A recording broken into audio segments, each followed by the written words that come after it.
love right now and support. Thank you to all my friends who showed up. It means a lot to me. Thank you, Sunday Worship Committee, for asking me to share today. Thank you, Martine, for, where did you go? For hosting and bringing your beautiful artwork. And thank you, Angela, for coming last minute, even though you're packing and trying to go to Japan. And I was like, please, before you leave, I gotta hear you one last time. So, thank you, everyone, for just coming on Super Bowl Sunday, you know. So yeah, and those prayers and that song was so perfect as a segue, because I definitely feel like it's a new day for me. And mainly because of so many powerful healing experiences that I've had that I'm going to share with you today. The title of my talk is called The Power of Healing, My Spiritual Cast. And mainly I'm going to be talking about some injuries, childhood injuries that I've had. Many psychologists and schools of thought would agree that a lot of our most grievous injuries often happen during this young age and tend to really shape how we start to view the world and move in the world. And so I'd like to share some of those experiences and how I have found healing and continue to find healing through life. And I feel like I need to make a small disclaimer, even though I hate disclaimers or I don't like disclaimers. But I just want to start by saying my life is beautiful and amazing. And I had some amazing moments and experiences even as a child. But I feel like for most of us, that's an easy thing to deal with, right? Like, oh, cool, that was good.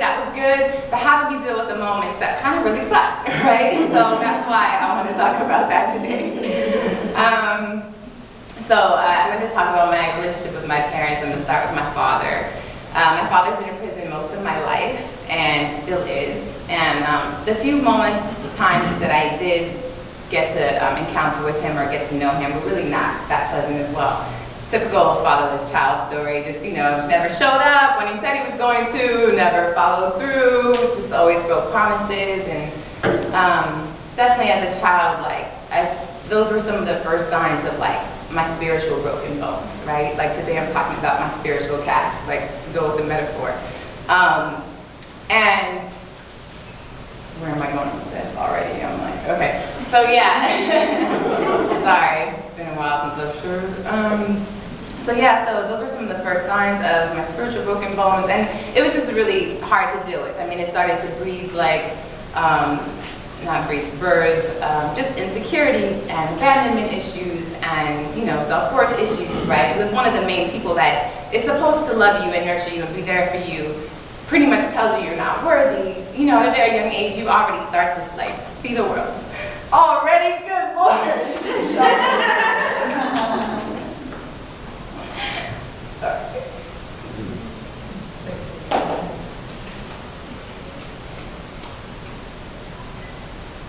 So, for many years, I just kind of basically was you know what, whatever, I don't need this school anyway, he's never been there, my mom's doing a great job, and just started to build self-defense mechanisms to just get through it, right?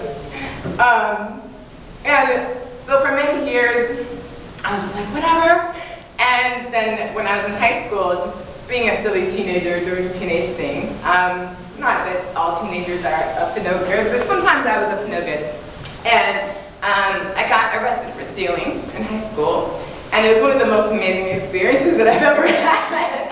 Not necessarily the arrested part, that's a whole other story. But my punishment was that I had to do service, and I had to work with children, which I love to work with children, so I was score. And I was forced to go to therapy.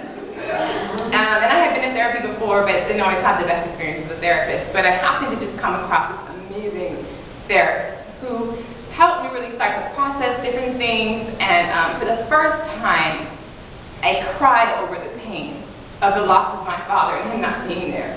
And it was such a liberating experience. And it was just I feel like it was the beginning of the doors opening for me to just find my path of healing with that story. So even though it was cool because I was starting to acknowledge for the first time what was happening with me and the pain I was feeling, but then my pain turned into anger, and for many years, and I wouldn't talk with him. Because I was like, yeah, this was really jacked up, and you weren't there, and therefore you don't deserve for me to talk to you or have a relationship with you. And so many years I ignored his letters and didn't speak with him.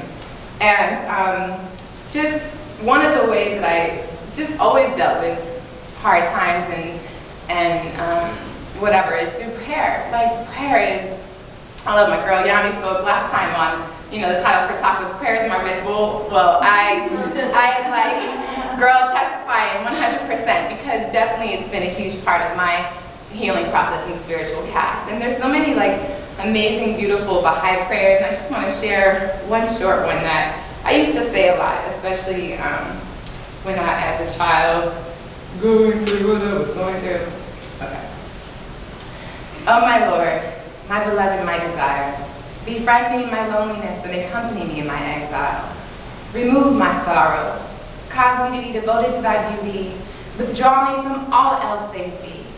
Attract me through thy fragrances of holiness, cause me to be associated in thy kingdom with those who are severed from all else save thee, who long to serve thy sacred threshold and who stand to work in thy cause.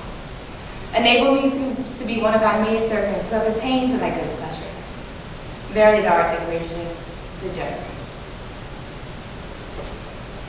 So as my journey as a Baha'i, as some of you know, one of the main principles is independent investigation of truth. And whether you're Baha'i or not, we're always encouraged to be on this journey of search and searching for truth and what that is for us. And so, you know, there's just so many Baha'i writings. It's a lifetime of trying to understand what this, I mean, you can get the essence of what the faith is about, but there's just so much guidance. And so as I started coming across just guidance on like family life and our relationship with our parents and the power of forgiveness, I came across a couple of quotes that started to really change my perception of how I was handling my relationship with my father. So I'm just going to read a couple of really short quotes that had an effect on me. Beware lest ye commit that which would sadden the hearts of your fathers and mothers. Follow ye the path of truth, which is indeed a straight path. Should anyone give you a choice between the opportunity to render a service to me and a service to them, choosing to serve them.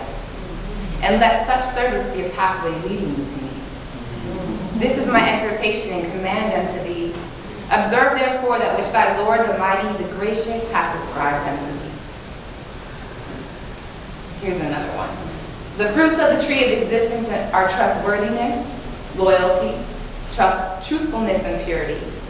After the recognition of the oneness of the Lord, exalted be he, the most important of all duties is to have due regard for the rights of one's parents. This matter hath been mentioned in all the books of God.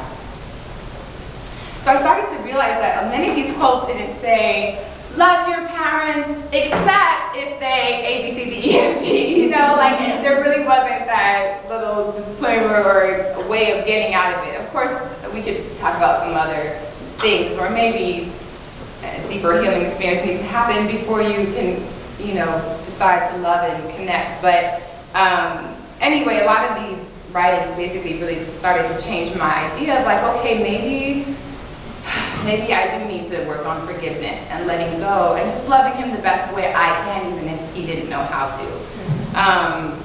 And so moving forward, one of my last quarters at UCLA, I had this amazing instructor, Peter Sellers, who always had these awesome just topics and projects. He was just like no other teacher I've ever had. And the topic of our class, the theme was on modern day slavery. And our project was to interview a modern day slave, you know, sex trafficker, garment worker, prisoner. If you don't know how prisoner fits in, I hope you do some research. I don't have time to talk about that. That was my last talk. So I chose to, and you were supposed to develop a relationship with a modern day slave and keep this relationship for the rest of your life. That was our project, right? Okay. So I was just in a space where I was like, I think I'm gonna interview my father and maintain a relationship with him. So between the writings and this experience, I was like, it's time. And so I really don't have time to talk about that experience, but it was amazing and it was super healing just to reconnect with him and just forgive and love. Like, the power of forgiveness and love is just so amazing. And sometimes we feel like it's so hard, especially when we're angry at people or whatever, but it's so much easier, honestly, I think, to forgive and love and just accept than to just like hold on to whatever we tend to hold on to. So I'm gonna move on to my mama now. And my mother's at the time right now, she really wanted to be here, and I'm, yeah. So my mother was an alcoholic and drug addict for many years. She started doing drugs, alcohol when she was 12, then stopped until she was about 30. And a lot of people will ask me, like, wow, how was it being raised by an alcoholic drug addict when you were such a young girl during those young ages? And I tell them, it was awesome. And this is not everyone's story, but it is mine. And some of my fondest memories of my mother was actually when she was using. I have very vivid memories of like coming home and her friends and her like drinking and snorting coke and laughing, and at the same time playing Chutes and Ladders with me and Candyland and Monopoly. Somehow, with everything she's been through, she was somewhat of a functioning drug addict. So she still like had her way of nurturing me during those times. And it actually wasn't until she got sober that our relationship started to become extremely difficult. Because for the first time, she had to feel. For the first time, she had to take account for what's happening and feel what it felt like to be a single mom, struggling, and ABCDEFG, and all her other reasons of whatever made her life difficult, that she was numbing for so long. So oftentimes when those feelings would come up for her, whatever they were, she took them out on me. And mainly just emotional abuse.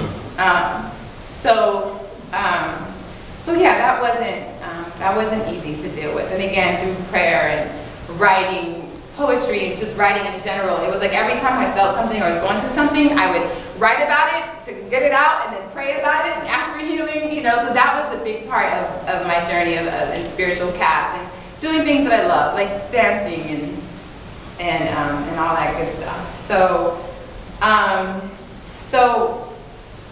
But yeah, just for many years, it was just really difficult. We were always butting heads and arguing over one thing or another, and I had just started to build so many walls and so many shells from my father, from my mother. You know, it was like different types of abandonment. It was like my father had the physical abandonment, but my mom had the emotional abandonment. And so for many years, it was just, I mean, I loved her, and she was always like a sister to me, and I knew she had my back, you know, like, it was really cool, and yet it really wasn't. And so, skipping forward, when I graduated from UCLA, I decided to stay with my mom for a little bit just to kind of get my grounds and figure out what I'm doing with my life and all that stuff.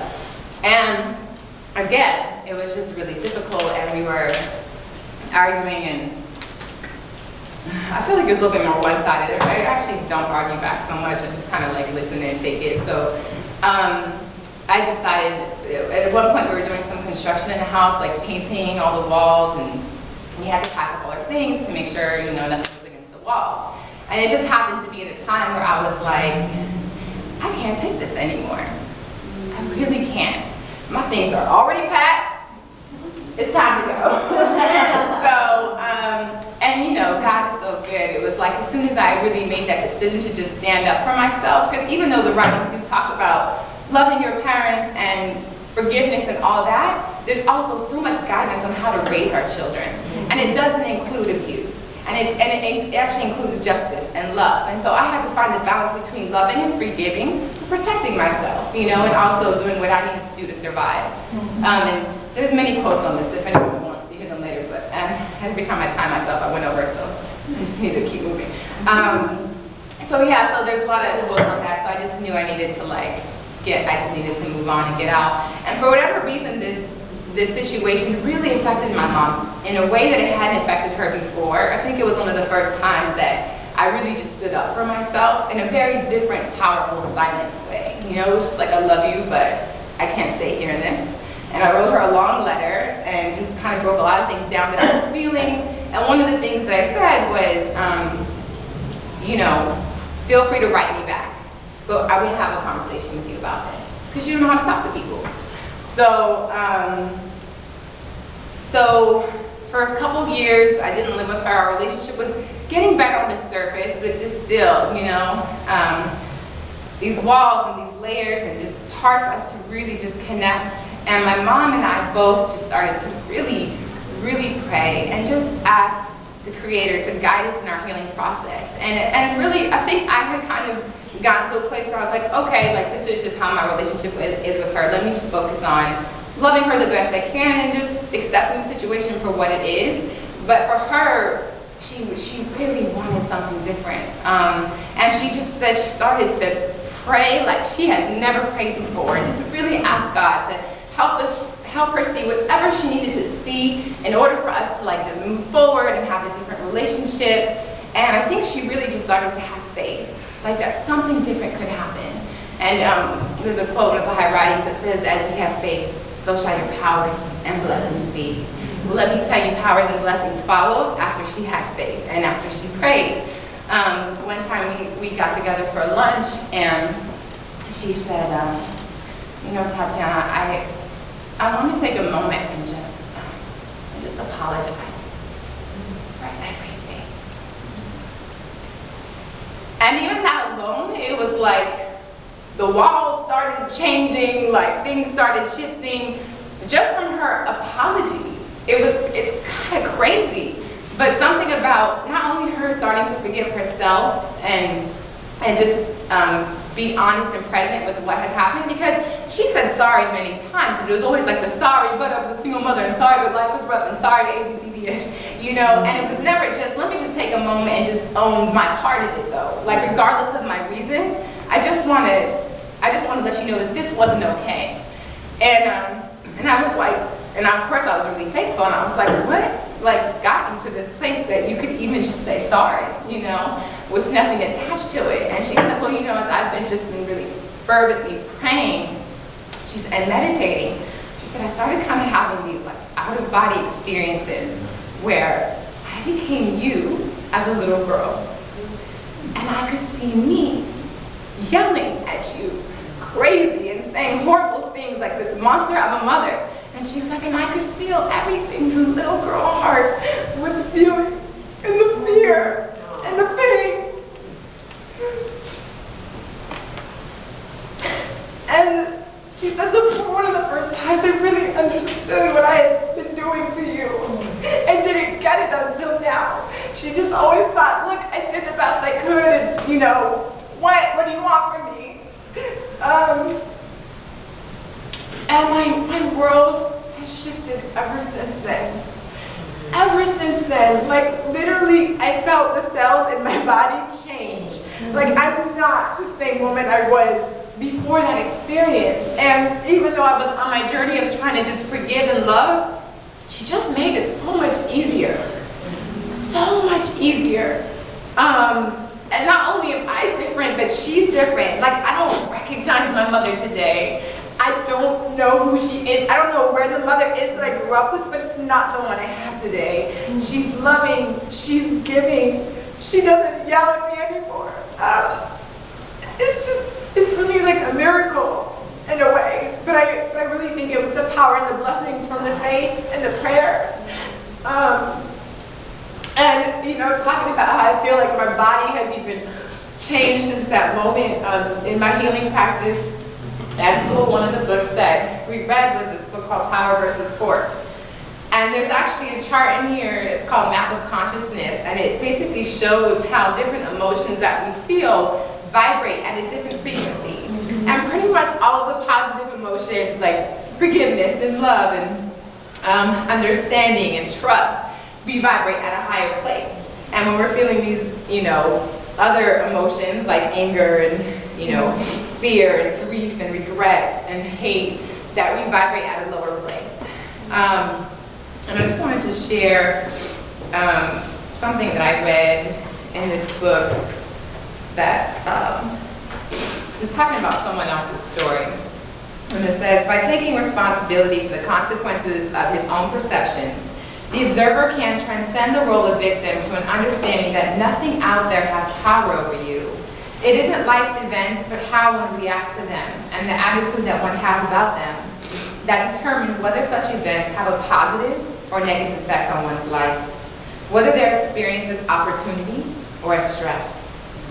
And it's funny because I was talking about this the other day with my girl Gina. We were talking about just how we always have a choice of how we view things, or if we give it meaning, or we don't have to give things meaning, but we can also give them a positive outcome as well. That's another option, as opposed to just viewing things as something that's stressful or whatever, which I think I did as a child. And now I just really see a lot of these experiences as like opportunity and a chance to grow. Like I've just grown so much from these experiences.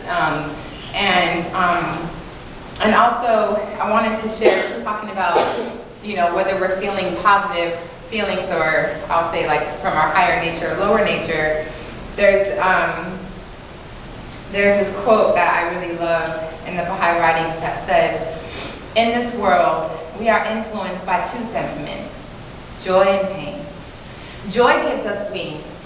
In times of joy, our strength is more vital, our intellect keener, and our understanding less clouded. We seem better able to cope with the world and to find our sphere of usefulness. But when sadness visits us, we become weak. Our strength leaves us, and our comprehension is dim, and our intelligence veiled. The actualities of life seem to elude our grasp. The eyes of our spirits fail to discover the sacred mysteries, and we become even as dead beings. There is no human being untouched by these two influences, but all the sorrow and the grief that exist come from the world of matter. The spiritual world bestows only the joy." So we always have a choice, which emotion do I want to pick right now, right? We might react in a certain way with whatever is happening to us, but then we have a choice, where do I want to go from there? Do I want to stay in my lower nature? Do I want to keep calling on the material world for help, or call on the spiritual world for help, and try to vibrate at these higher frequencies, if you will, or live in our higher nature and higher purpose? And so, yeah, I mean, that's been my journey. That's my condensed version of my story, and just really finding my spiritual path to the power of prayer, the power of therapy and writing and dancing and doing what I love, and whatever helps me to just survive and feel in my highest place, and to choose joy, right, over pain. I mean, pain will still be there, but I think we can heal quicker through the pain by visiting joy and praying for joy and calling upon joy. And so that's what I am always trying to do. I'd like to end today with one of my favorite